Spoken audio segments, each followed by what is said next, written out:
E kare mā, hei whakapua ki mai I ona whakaaro e pāna ki ngā take tōranga pū o te wā, ko te ururoa whrevo, a māngai o te ropu tōranga pū Māori I te Wairiki, tēnā koe hoa. Tēnā koe skari. Nā te ururoa pēhe o whakaaro ki ngā uru pare a Tāmati Cruiser, ki te whakatau a John Key mo te urewera. Hoi no ko te taitokoa ki ngā te pāpauri, o roto I te ngāka o te hunga o roto o nai tūhoi, mō ngā whakatau kua puta I te Premier, ko roa tēnei take me ki e noho tārewa ana, I ngā marama tata ko hipake I kahanei a tūhoi me te krauna ki te whakatau, I ngā paku raru me te mōhio noho ki I reira te urewera, me ki hei tāhuhu kōrero, ka mutu ki taku mōhio I mua tonu, I te pō o te rātapu ko hipake tata oti nei a rātou te whakatau I ngā take katoa hei whakatakoto ki Moitaro te Premier me te Committee Fight, rā te Cabinet, I te mane ko hipake, nā āhuatango te wā, ko tangohia mai I tērā take I te tēpu. Nō reira, tika ana ke noho Pauri a tūhoi, kei te pērā noho ki mātou te Pāti Māori. He aha ko ia pū, te tū a te ropu tōranga pū Māori ki tēnei whakatau a John Key, te ururo?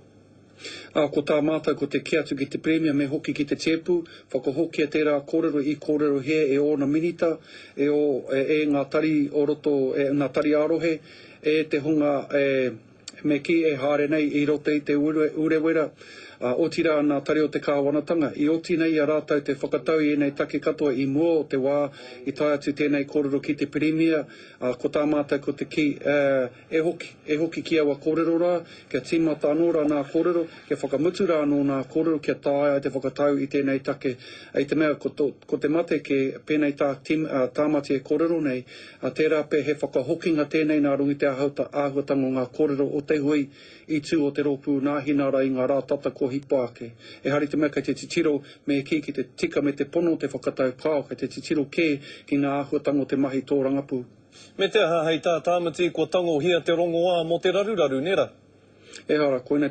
e tika ana tērā kōrero, ko rātou te hunga e mōhio ana. Nō reira, ko tā mātou ko te kīnei, me hoki ki te tēpu, kia kau e waiho tēnei take hei whai hare, te āhuatango ngā mahi raupatu, o ngā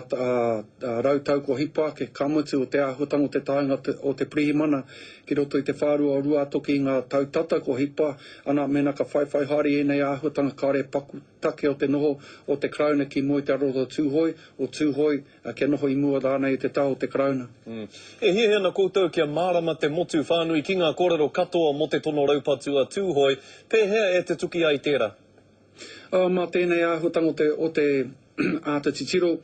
ki ngā kreme o tūhoi, I roto I ngā pūrongo o te Tribunal o Waitangi kātahi, nā te whakaako e nei āhuatanga ki roto I ngā kura kārua, ka mutu mena āta, ko te mate ke I ngā kōrero ko puta I te nūpepa I ngā rātata ko hipa, e pēnei ana pēr, pēnei tā tāmati e kōrero nei, anō nei kei te whiwhia ngai Māori I ngā pāinga katoa te ao, ko tā mātou kine e kao, mena ka titiro ki te āhuatanga o te tika me te pono, e hari te mea ka paku uru mai te āhuatango tēnei mea o te tōranga pū ki roto I ngā whiriwhiringa. Mena ko te mahi nui o te kāwanatanga he whakatau I ngā kreme me whai atu I tēnā huarahi ki tōna mutunga. Pēnei tā tari ane ki nei no tūhoi te whenua, whakahoke te whenua kia tūhoi. Ka pai e te whare o tā wake hei moa tēnā rā koe e hoa. Kia ora rai hoa.